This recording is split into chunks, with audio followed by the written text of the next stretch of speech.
going too aggressive has its own perils. Karont3 though, potentially proving me right here, looking for a potential invade. Oh, this could be very, very interesting and dangerous at the same time. We'll see how this one goes. We can see that warding totems across the board supports both having an extra ward on them as well here, and both starting with the coin. So pretty much mirrored on that front of things. And there we see Karont3 getting his ward down on top of that blue buff area. And because there's no scan to come out, no one can check if that ward is there, and obviously then be taking that away. So with that ward down, we see Karont3 just back away. Yep, just going to be getting that little bit of extra vision. That's always nice to have, but it does actually look like we will be seeing straight matchups at the moment, although actually Karont3 are the ones who are swapping up here. Now, I have to say, I'm not sure I like that plan. Yes, if they put them in a straight up 2-on-2, that will be a difficult lane for them, because yes, Lucy and Zyra are going to punish them really, really hard, but they have to be so careful to not end up falling behind on towers, map pressure, and global objectives. Now, blue buff starts here then for both junglers. Karont3 gets his, and we did see the Mundo for Naruto picking up his blue buff as well, and he's just going to go on his path of taking down the wolves. Now, as you said, this leaves us with those 2v1 lanes. We're going to see Karont3 with that 2v1 in top and also the 2v1 at bottom. But look at this, Karont3 with that ward down. They've actually been spotted by a ward of TCM, are looking for the red buff invade. Naruto saying, well, okay, that's fair enough, I'm just going to do the same to you. That's actually a greater manpower commitment there from Karont3.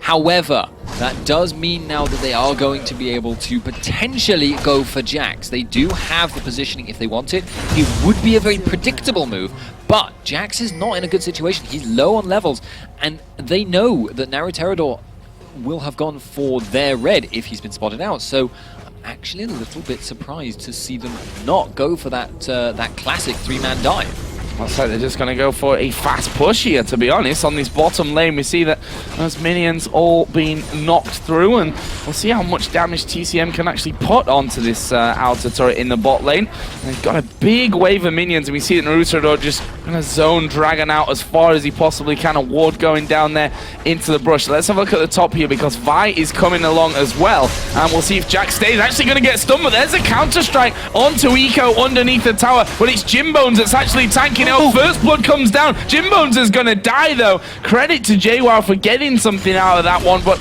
they did give up first blood, and TCM here are going to take this outer turret on the bottom lane. Top lane turret surely going to go, maybe not without the Vayne there. Yeah, absolutely going in TCM's favor there. JWoww able to pick up that clutch kill at the end, because Jimbones, he walked back in, and I don't think he needed to. I think Karont3 and Karont3 had the damage to finish that kill off, and that greed has cost them massively. It cost them that losing the tower race. They've got less farm on their AD carry. They're losing essentially on pushing, and that was such a good dive for them. And look at this, Eco actually is not going to get stunned up, and JWoww just trying his best there to stop that tower going down. Won't work out for them though, and we're going to be sat at 1 tower apiece in just a second. There we go. That made me look silly there for a second. But TCM, they've been pushed back now from this bottom lane with the fact that Jimbones did come around the side. He's just picked himself up a second Doran's Blade with that assist on the first blood earlier.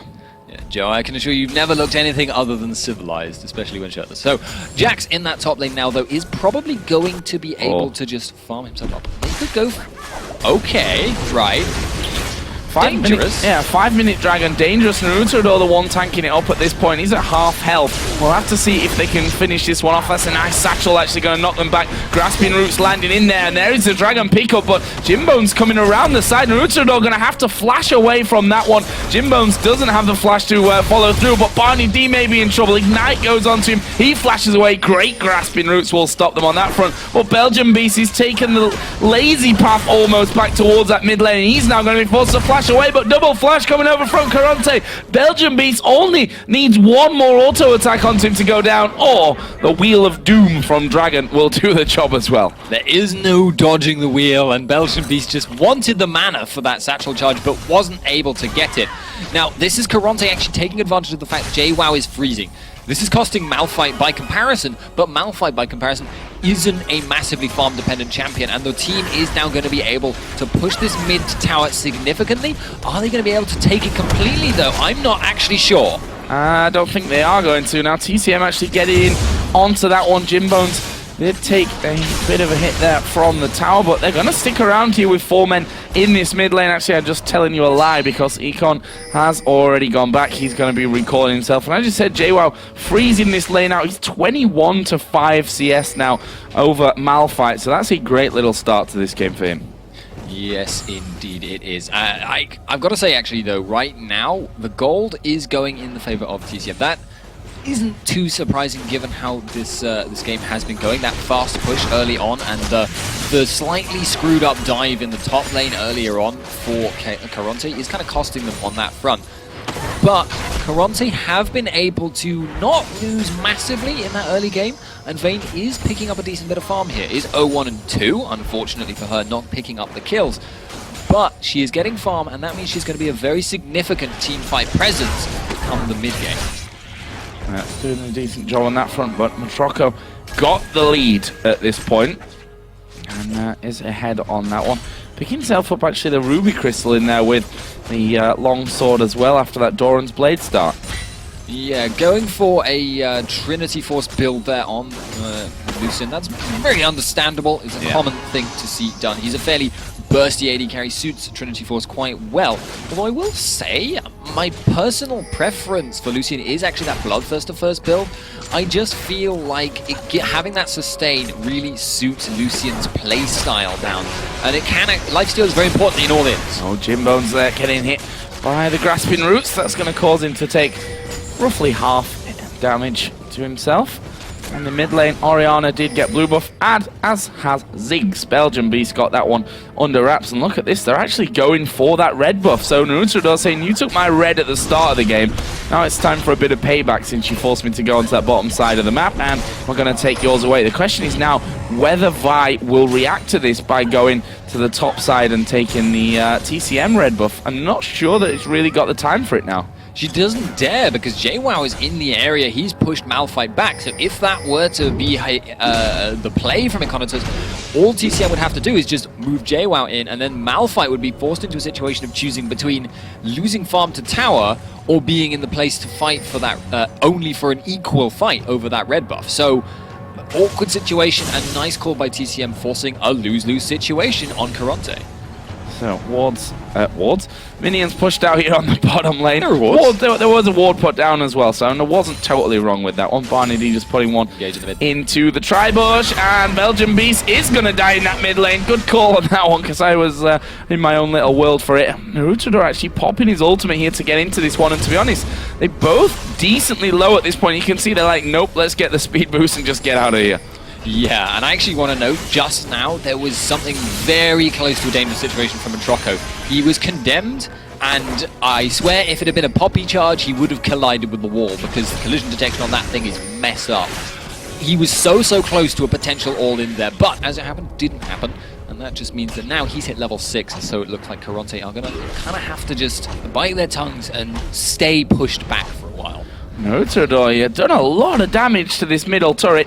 Finally, Dragon shows himself, and Naruto will be happy just to take that one away and get off that area. Actually, the AD carrying support come up here through the bottom side of the jungle, and they've actually got pretty much full vision control of this one. Neptuno's going to come around the side, probably should be checking that with the ball, and now as he comes in there, he realizes Naruto smites away the big Wraith and says thank you very much again. Yeah, and I want to know again now, JWoww freezing the top lane once again. He is farming himself up. I think TCM really understands how important having that split push potential is to their composition, and how bad it will be for Karont3 if he gets to be stronger than Malphite in a 1v1. That's why they're sacrificing the map pressure to get this, but it may cost them if this team fight happens. Oh, going in for Barney D. He actually flashed that one, but didn't get out of range. Now the rest of the team coming around for this one. Dragon still alive there at the back. The shockwave actually coming out there was all a little bit dodgy. In fact, no, yes, it was used in that one. Jimbone's now joining in as well. Matroko is going to be chased down, but is he going to be caught out? Yes, now as we see the crescendo come around, and there is the shockwave coming in off the cooldown. Belgian Beast going to be chased out here by Jimbones, but he decides not to push on. And my little false information there about the shockwave, because it was so close to cooldown, I thought it just used it, but it was actually the other way around, managing to pick them up a kill. Not bad. Yeah, very nicely done, and that is how you take advantage of a Jax who never leaves top lane. Obviously, it's easier to do in a competitive setting than solo queue, but there you go. Tips for people playing Malphite versus Jax. Make engages happen. Jax just wants to be left to push top and then be pushed back and then push back top again himself, because it will mean he will get farmed up. However, the fact that Karont3 have not recalled and the fact they have taken a lot of damage and are going past wards right now means that now TCM have respawned and they can go for this dragon. I feel Karont3 perhaps should have opted to recall a little faster. Yeah, this is going to be really interesting. We see how low it's gone. Vi getting ready to come over the wall and then stop attacking the dragon. And there is the pickup. Naruto able to get that one down. Really nicely played by TCM. That keeps them in the gold lead at roughly 2,000. Very nice prediction by TCM. They knew Karont3 was there. They knew he would try and jump over the wall. And they knew that Vault Breaker, if you do not use it, has a limited charge time and will just cancel itself out. I actually don't know if you can jump over the wall if you are Vi with the very smallest jump that you can do, because you can do like a little double tap on the Q button and you will just hop a very short distance. It's very useful in certain situations, but I do not know if you can actually go over the Dragon Wall. If he had used that, that would have meant TCM would have had no choice but to just take it a smite contest. Now, let's have a look down some of the items here now as they start to really pan out. And those top laners, Malphite, workings of the Sunfire Cape already underway, and Jax, who's 20 CS in the lead, has 2 out of 3 elements of that Trinity Force as well. And that's obviously when JWoww is going to be feeling a lot more comfortable of bashing away at his enemies. Yeah, TCM are about to hit a very major power spike because they have 2 people with 2 components of a Trinity Force, and the stat gold efficiency numbers when you complete Trinity Force versus the 3 separate components is just a massive spike of power, and across 2 people that is very important. Already, in fact, I feel like TCM are getting such a farm advantage on the important people. Karont3, once again, the onus is on them to make things happen or just be split pushed into oblivion by JWoww. JWoww actually, or at least one of the TCM members pinging onto this top turret. Malphite actually coming back in there to make sure that that one doesn't go down just yet. That'd be another bad loss, and that'd mean the outer ring, of course, is all gone. Only one still standing in that top lane after they lost mid, and specifically that bottom lane turret went down very, very early, since Naruto did come there straight away after that red buff pickup.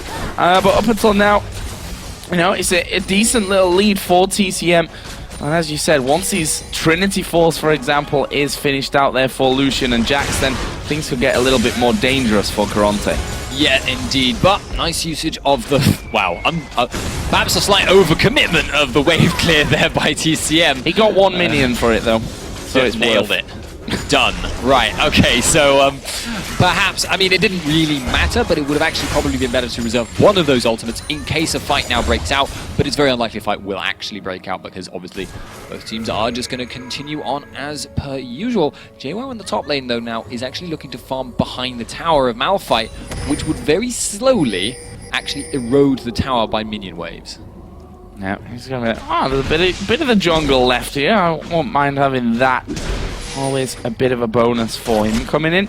Meanwhile, Jimbone's been left to farm up somewhat in this bottom lane. That's going to bring him pretty much bang even at this stage of the game with Matroko, who did go home and pick up that Trinity Force.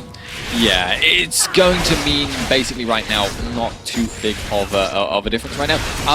Actually, keep thinking stuff's going to happen in bot lane, then it doesn't.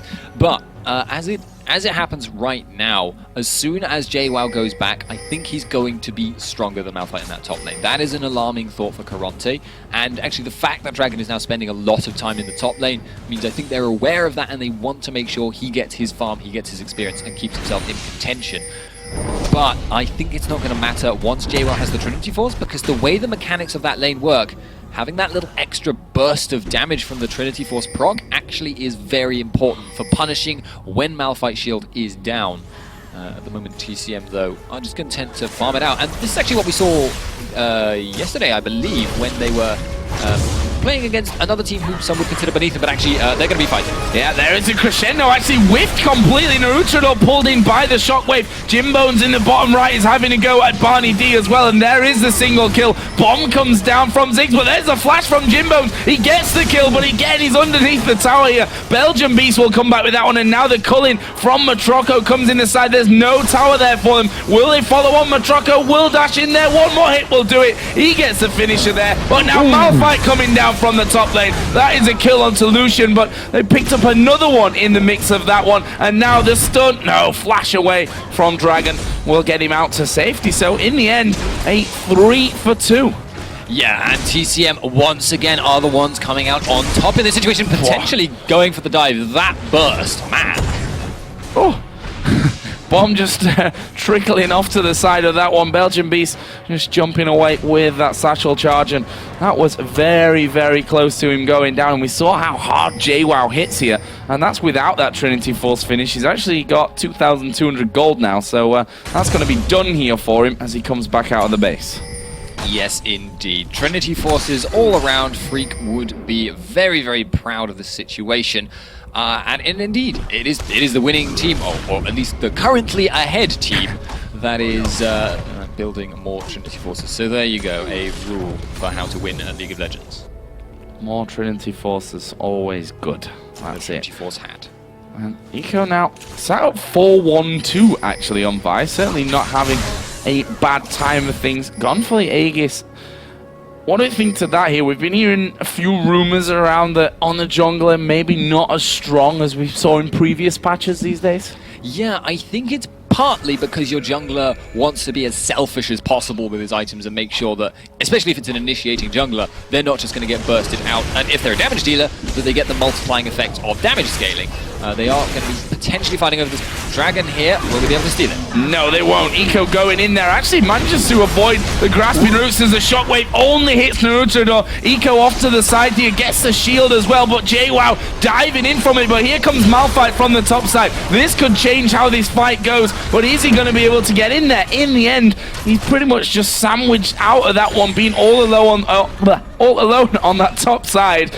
Then was the ultimate out of Naruto as well. And in the end, no kills after Dragon was taken. Karont3 kind of put themselves in there for that one, trying to steal it out, and they'll be thankful that they didn't lose any men for doing so. Key factor on why TCM went for that dragon in the first place, and why they didn't contest it in Karont3, and indeed in that team fight after, why they didn't go ham, was because Dragon didn't have his ult. He now does. Belgian Beast potentially in trouble. Oh, that's a lot of damage coming out onto Sona. JWoww going to flash in there, picks up the kill. He's now on a killing spree, and honestly, Karont3 are pretty low from this one. They might want to keep chasing through. The slow comes in. Grasping Root not quite got the range to land onto Dragon. He surely would have been finished off from that one, and they'll be happy here. They've got Orianna out of the picture, and that is going to mean that Naruto is tasked with the tanking up of this inner middle turret. They're going to take that one down. Yeah, he is not yet a raid boss, but it doesn't matter. They have got what they wanted. They've got the tower, and I believe they have also got 5 men getting the gold from it as well. So that's very, very good for TCM once again. Small lead. Oh, that's bad news for Eco, actually. He's going to get himself away with a Vault Breaker, which will make him happy, but that's never a good thing to have a Lucian just come dashing through the wall at you. Bit of a nasty surprise overall. No. And a blue buff steal for JWoww. Indeed, that is nice on Jax. I mean, cooldown reduction, always a valuable stat, and people, I feel, underrate it slightly on Jax. But he is a very, very strong champion with pretty much anything. It's the Teemo principle. Build anything, he's good. Jim's in bot. Yeah, Jimbone's going in there, actually uses the active. The culling comes out from Matroco, and he's just going to walk, basically, away from that one. And the funny thing is that Jimbone's almost took as much damage. And that is literally why the culling is actually better than people think. Because people compare the direct DPS to auto-attacking, and they're like, well, if I can auto-attack for free, why is the culling doing like such a piddly amount of damage by comparison? But people don't consider, or didn't consider when Lucian was released, it's like 1,000 range, and you can do it while moving, which for an AD carry is just unbelievably strong. People don't appreciate casting animations enough in this game, and auto-attacks are the king of that. So, Karont3 here pushing back on that bottom lane. As we saw earlier, Blade of the Ruined King is finished for Jimbones, who's found himself caught out under towers, I think is the right way to put that one. Twice already for those 2 deaths. Obviously, first of all, up in the top lane as they got that first blood, and then second of all in the mid. Meanwhile, JWoww, best sound ever, if he's on your team, of course, is going to take down that outer turret in the top lane. And as I mentioned earlier, that's now the final one down, and the outer ring completely dealt with by TCM. Yeah, otherwise it's just a slightly irritating sound. You think, why won't Riot fix this sound? But it's actually, it used to be you could Zhonya's, and you could constantly reset W, and you could do it even faster than 2.5 attack speed. Very, very noisy, actually, if you did that. Possibly not worth it at that point. But at the moment, it's once again kind of resuming into farming frenzy mode. But I have to say, the longer that goes on, the more the split push from JWoww is just going to get out of hand. And Karont3 don't have many answers to that unless JWoww puts his feet wrong on many occasions in succession and gets caught out. But I just don't see that happening. It's JWoww. Naruto as well has got this Warmog. I was just watching him there running in, and pretty much being the big tanky threat that he is with that Warmogs on now. He's just so ridiculously strong already. If you look at his health, what is he at? 2,800 health already at this point in the game. Yeah, so Naruto currently has 41 HP regen per 5 seconds.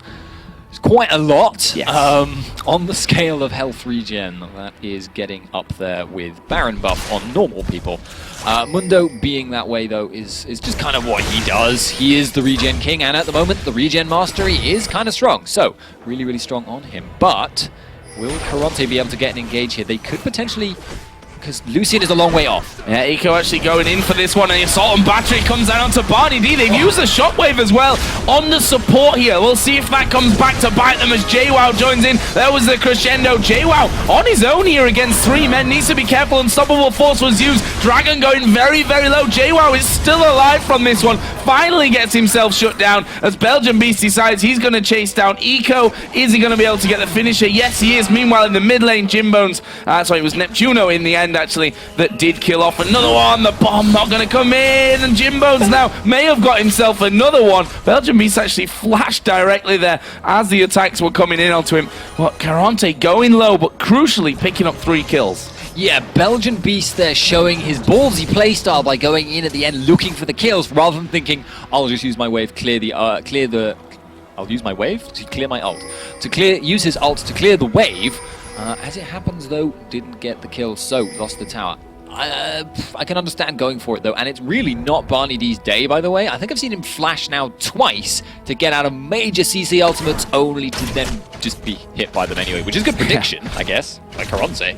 So, you know. He's a split second too late both times. He saw the Unstoppable Force earlier, which was just about caught him as he flew off from the flash. But, yeah, definitely not having his luckiest of days on that front. If you look down his items, though, now, so that is actually pretty interesting. Haunting Guys in there, Boots of Mobility, Sightstone, Chalice, and also going into the Nomad's Medallion.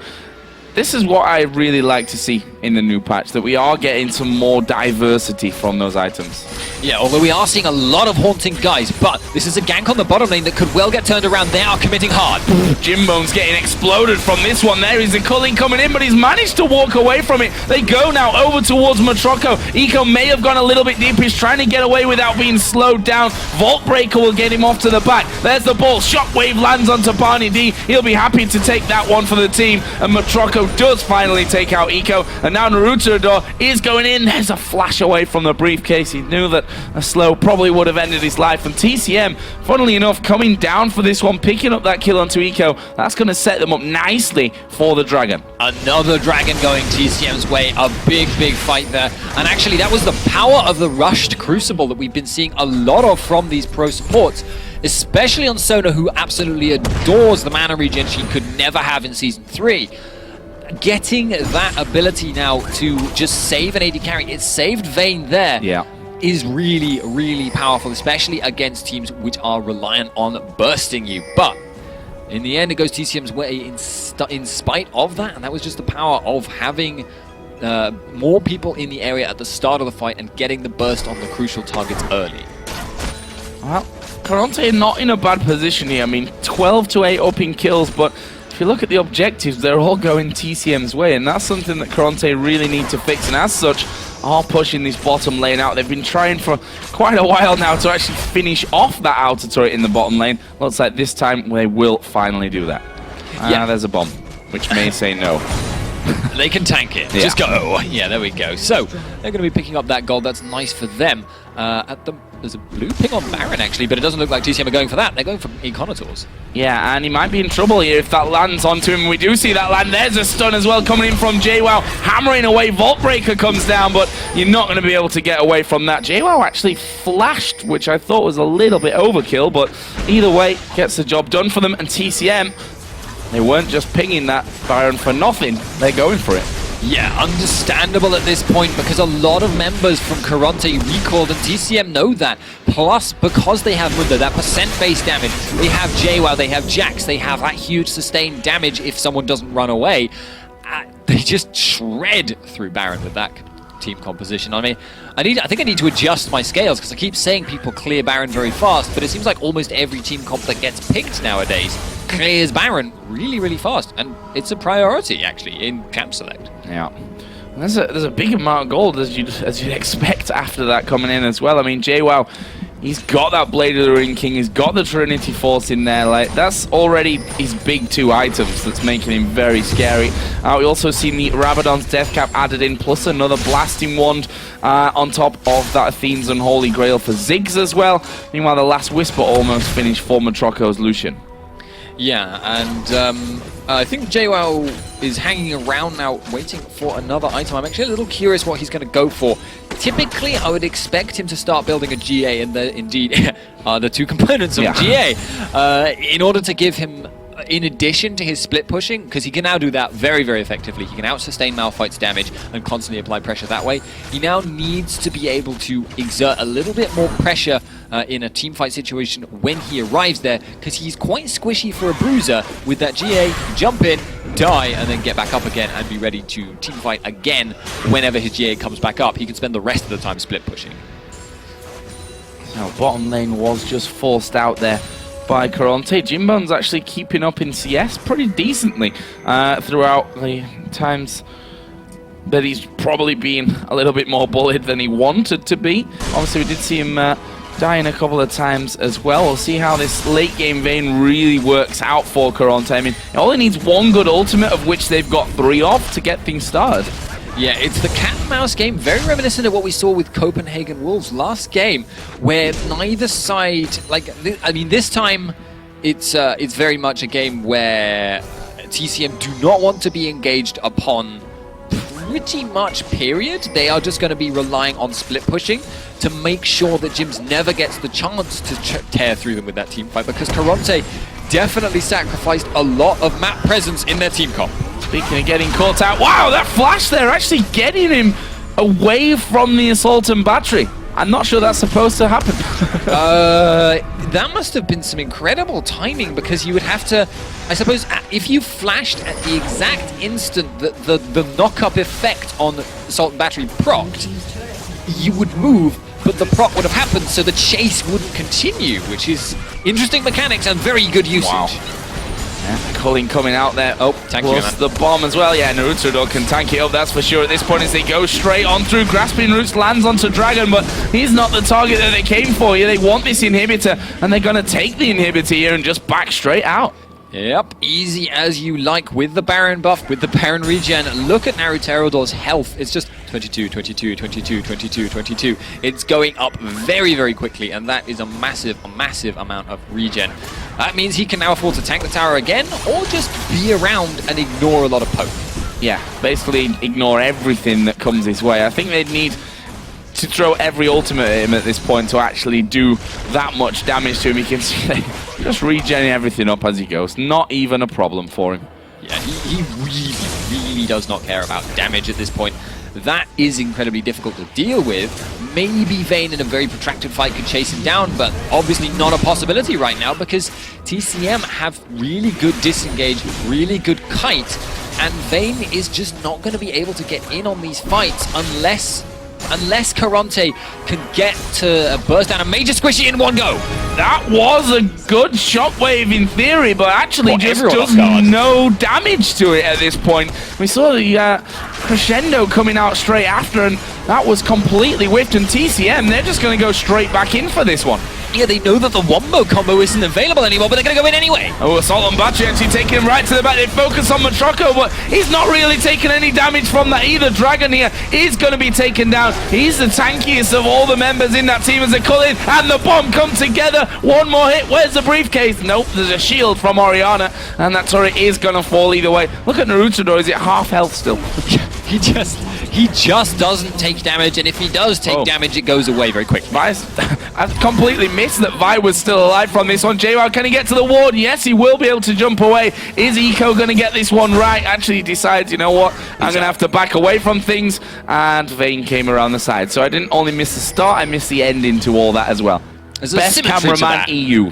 There's a beautiful symmetry to that. You are the George Lucas of camera work in this game. Exactly. If we were making a feature film, you would have seen absolutely nothing for 3 hours and still paid for it anyway in the cinema. Just saying. Based on what you've seen in the past, anyway.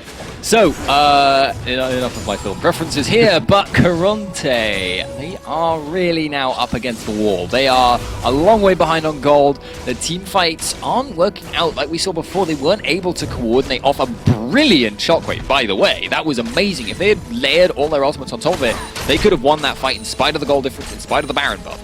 As it is, though, they just don't seem to be able to get this to work for them, and Vayne isn't able to put down this tremendous amount of damage that she undoubtedly has, and because they're now so far behind on gold, they can't even play like a protect the AD carry if TCM engage, because Lucian is what? An item and a half ahead. Yeah, they're in a very dangerous situation here. We just saw that the shockwave was brilliant, but they need the crescendo to be directly followed in there. They need the unstoppable force to go straight on top of the shockwave as well. And they just haven't been able to layer those on. And we saw even in the early game that they were throwing everything at Barney D. And even the damage at this stage has not really been that effective. I mean, we saw unstoppable force going on towards Matroco along with the assault and battery. He didn't lose that much health from that. Yeah, indeed. And in fact, Zyra, if you burst down Zyra, but she is able to get strangle forms off, she's pretty much okay with that. Job. Yeah, I mean, she's just tanked a whole bunch of damage, which isn't going to be going on the major damage threats. And obviously now that delayed knockup will resolve. Most likely, if she's able to get strangle forms, she can get a grasping roots, maybe some plants down, and she can even continue to do damage, proccing that Leandries after her death. It's just... Yes, if you can do it, if you can burst her out and then move away and get ready for another rotation of your skills, that can work. But don't do that and then get caught in a major fight. TCM are going to get that. There's no two ways about it. And Naruto just distracted them the whole time, took a load of damage, and now he's got full health again. And there is the second Baron of the game going over to TCM. So they're sat at 12,000 gold lead, 8-3 in turrets. They're still behind on the kills, but it's going to take a brilliant play out of Karont3 right now to get everything together in the right place at the right time. That is literally their only hope at this point. Yeah, we've seen the workings of a brilliant play before, that Orianna shockwave.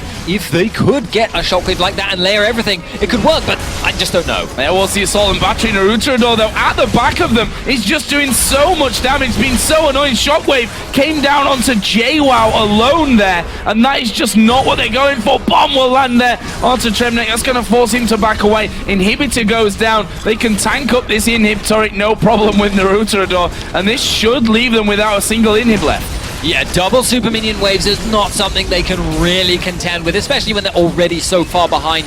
TCM, Naruterador, he's going to get his ult up fairly soon, and there's no choice but Karont3 to go in. Yeah, there is the crescendo going in just onto one of them. Naruterador still manages to survive that one. There we see the Mikhail's use onto Eco, and he's going to be able to back away from that, but no shockwave, no crescendo. They're actually just going to have to boost themselves back off and start to heal up because these super minions are coming in. TCM want to finish the game right here, and they're probably going to be able to do it as well. Matroco hammering away. JWoww trying to keep the rest of the team out of the fight as Jimbone's going to go low. Actually, a flash in there for Belgian Beast might just cost him his life, or he'll get the kill and survive. Either way, this is going to be game. surely right now. JWoww finally does dive in there, goes on towards Jimbones, gets that kill. He still has his Guardian Angel available. Meanwhile, at the top side, Dragon finally goes down. TCM playing with their food a little bit for this one, but they are finally going to take down the Nexus and beat Karont3 here. Good game, very well played out of TCM.